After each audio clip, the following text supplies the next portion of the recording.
Yo, how's it going everybody? It's Sketch and welcome back to the channel. And on today's episode, we're taking a look at a certified classic as well as a game I've recently cleared for the first time ever after years of attempts. We're talking about Shinobi. This is a side-scrolling action platformer game released to the arcade in 1987, developed and published by SEGA. Shinobi would go on to spawn several sequels as well as spin-offs, but this is where it all began with the first appearance of Joe Musashi as you carve through 5 stages of pure action. Let's check out how this saga begins real quick. In the first outing with Joe Musashi, you'll run through 5 stages broken up into 3 to 4 sections in pursuit of the masked ninja, the spearhead to the terrorist organization known as Zed, who has kidnapped several students of Joe's clan. The objective is to shut down the Zed syndicate and rescue your fellow students. Gameplay wise, Shinobi is one of those games that is really fun to play even with its difficulty. I remember seeing this back at a roller skating rink as a kid and I've tried to run it ever since. The control is super tight and you can throw shurikens, which can be upgraded to a gun, which has a damage buff, and a sword for close range melee encounters.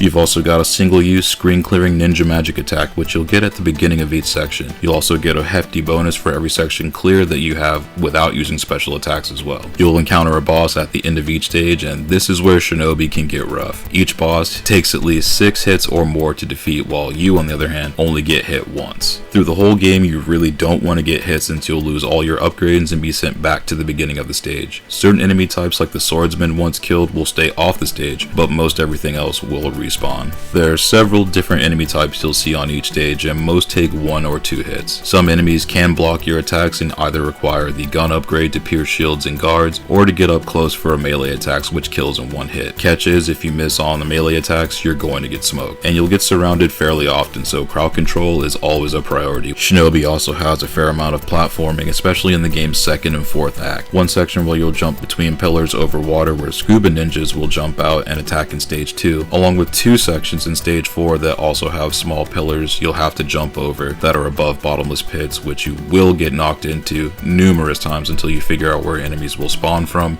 and what their attack patterns will be. You can also jump between planes to access higher and lower areas. Jumping between planes is a good way to evade certain enemies and projectiles, but be aware, if enemies are on the other plane, they will quickly attack once you land. You can sometimes bump the enemies without taking damage, but if their attack animation starts and you're too close, you might be out of gas. There's also bonus stages between levels to gain an extra life if you can hit the dashing ninjas without getting attacked, which is in a first-person perspective. These are a fun diversion and also pretty challenging. Also, that tune for these sections is a banger too. Boss fights are all over the shop here, starting out fairly straightforward with Kino, who will shoot fireballs at you but is relatively slow and easier to avoid. By the time you get to encounters like Black Turtle and Mandara, however, the game has taken off the gloves and is more than ready to pummel you. The Mandara encounter is honestly one of the tougher bouts in the game since 5 rows of statues block your path that can also push you back into an electrical wall that's behind you. The trick is to attack a couple of the rotating statues at a time with a steady stream of shurikens, and when all 5 rows are on screen, use a special attack to spread out the damage along each row, and then you can kind of keep attacking and break through to the second phase, which will be just dodging high and low bounce shots while hitting attacks on this weak spot. More so once you get to the lobster encounter, if you haven't been bodied to oblivion already, is similar to Kino, except he moves much faster and only has 1 weak point on the top of his helmet, which requires jump shots to hit. Lobster constantly charges at you, so accuracy is key in this encounter to not get cornered.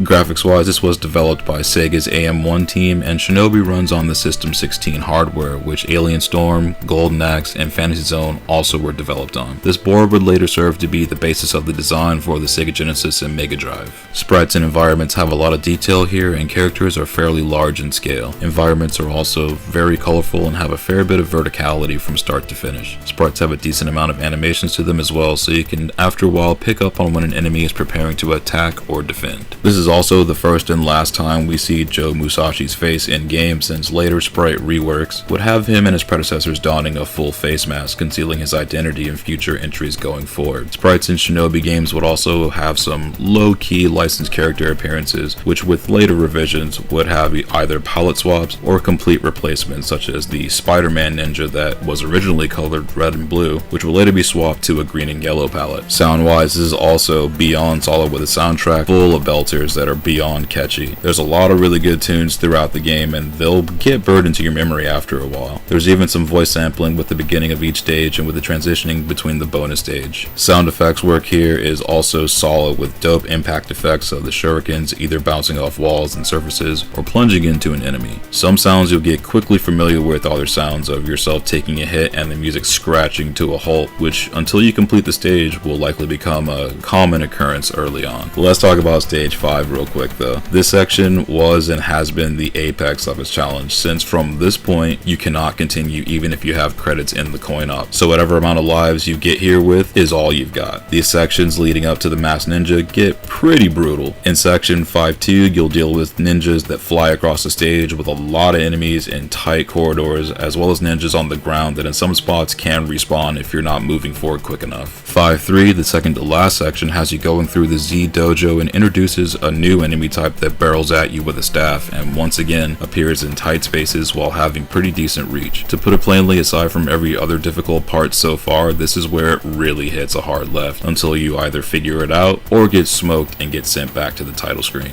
The final boss encounter here also blends everything else so far together, but you'll have to keep adjusting to the masked ninja and his phases. Mostly low and melee attacks break through the first 2 phases, but once you get to the shadows and the rush phase, you're almost done, so just stay on your guard and you should be just fine. Overall, Shinobi is an excellent game and a classic amongst many. It's got a steep difficulty curve and is very challenging while simultaneously fun to learn, and since once it all clicks, it's very satisfying to clear the spot that gave you trouble before. This, along with many other entries in the franchise, are well worth checking out since they mainly elevate what began here, and those are all mainly great games as well. Shinobi gets an 8.5 out of 10 and comes highly recommended to fans of adventure platformer and hack and slash style games, since this one is high octane from the rip. This one will require a bit of patience, but is a rewarding one to clear, much like the later sequels that we'll look at in the future. If you see a cabinet of this one, give it a go, otherwise it's available on the Xbox 360, SEGA Vintage Collection, along with the SEGA Master System, NES, PC Engine, and various microcomputers. The arcade version has always been a favorite, and there's also several pretty decent home conversions to try as well. Thank you again for checking out this video. If you find these videos helpful, that's awesome. I'm glad you can use it as a resource. Check back often, we'll have more reviews and commentaries coming up in the near future. But until then, take it easy, stay safe out there, and I'll see you on the next one.